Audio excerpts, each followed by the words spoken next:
ಮಾನ್ಯ ಜಿಲ್ಲಾಧಿಕಾರಿಗಳು ಮತ್ತು ನಮ್ಮ ಮುಖ್ಯ ಕಾರ್ಯನಿರ್ವಹಣಾಧಿಕಾರಿಗಳ ಮತ್ತು ಎಸ್ ಪಿ ಅವರ ಅಧ್ಯಕ್ಷತೆಯಲ್ಲಿ ಒಂದು ಸಭೆ ನಡೀತು.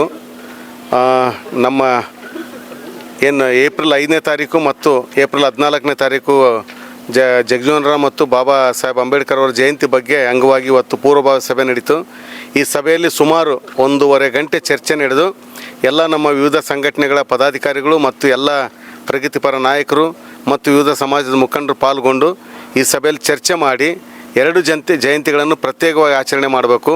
5ನೇ ತಾರೀಕು ಜಗಜೀವನ್ ರಾಮ್ ಅವ್ರ ಜಯಂತಿಯನ್ನು ವಿಜೃಂಭಣೆಯಿಂದ ಆಚರಣೆ ಮಾಡಬೇಕು. ನಮ್ಮ ಮುನ್ಸಿಪಲ್ ಕಾಲೇಜ್ ಗ್ರೌಂಡಿಂದ ಪ್ರಾರಂಭ ಆಗಿ ಒಂದು ಮೆರವಣಿಗೆ ಇದಕ್ಕೆ ರಂಗಮಂದಿರಕ್ಕೆ ಬಂದು ಕೊನೆಗೊಂಡು ಅಲ್ಲೊಂದು ದೊಡ್ಡ ಕಾರ್ಯಕ್ರಮ ವೇದಿಕೆ ಕಾರ್ಯಕ್ರಮ ಆಗಬೇಕಂತ ಒಂದು ತೀರ್ಮಾನ ಆಯಿತು. ಅದಕ್ಕೆ ಸಂಬಂಧಪಟ್ಟಂತೆ ಹಲವಾರು ನಾಯಕರು ಏನು ಉಪಸ್ಥಿತರಿದ್ದರು ಎಲ್ಲರೂ ತಮ್ಮ ಸಲಹೆ ಸೂಚನೆಗಳು ಕೊಟ್ಟರು.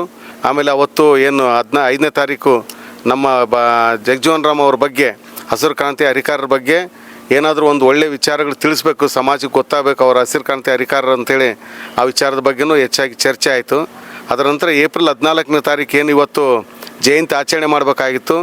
2 ವರ್ಷ ಕಳೆದ ವರ್ಷ MP ಎಲೆಕ್ಷನ್ನು, ಅದಕ್ಕಿಂತ ಹಿಂದಿನ ವರ್ಷ MLA ಎಲೆಕ್ಷನ್ ಇದ್ದರಿಂದ 2 ವರ್ಷ ಇದನ್ನು ಪ್ರೋಗ್ರಾಮ್ ಮಾಡೋಕ್ಕಾಗಿಲ್ಲ.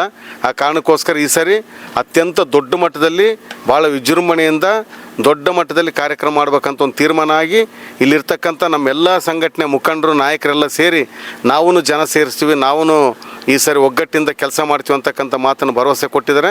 ಅದೇ ರೀತಿ ನಮ್ಮ ಮಾನ್ಯ ಜಿಲ್ಲಾಧಿಕಾರಿಗಳು ಮತ್ತು ನಮ್ಮ ಜಿಲ್ಲಾಡಳಿತ SP ಇರ್ಬೋದು, ನಮ್ಮ CO ಇರ್ಬೋದು, ಭಾಳ ಒಳ್ಳೆಯ ರೀತಿಯಿಂದ ನಾವಿಲ್ಲ ಈ ಸರಿ ದೊಡ್ಡ ಮಟ್ಟದಲ್ಲಿ ಮಾಡೋಣ, ಭಾಳ ವಿಜೃಂಭಣೆಯಿಂದ ಮಾಡೋಣ. ನಮಗಿದು 2 ವರ್ಷ ಆಯಿತು ನಾನು ಬಂದು, ಜಿಲ್ಲಾಧಿಕಾರಿಗಳು ಹೇಳಿದ್ದು ಈಗ ನನಗೆ ಹೊಸದು, ನನಗೊಂದು ಖುಷಿ ಇದೆ.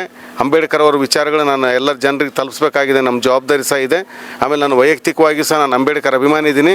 ಆ ಕಾರಣಕ್ಕೋಸ್ಕರ ನಾನು ಈ ಒಂದು ವಿಚಾರವನ್ನು ಗಂಭೀರವಾಗಿ ಪರಿಗಣಿಸಿ ವಿಜೃಂಭಣೆಯಿಂದ ಆಚರಣೆ ಮಾಡಲಿಕ್ಕೆ ಎಲ್ಲ ಪ್ರಯತ್ನ ಮಾಡ್ತೀನಿ ಅಂತಕ್ಕಂಥ ಭರವಸೆಯನ್ನು ಕೊಟ್ಟಿದ್ದಾರೆ.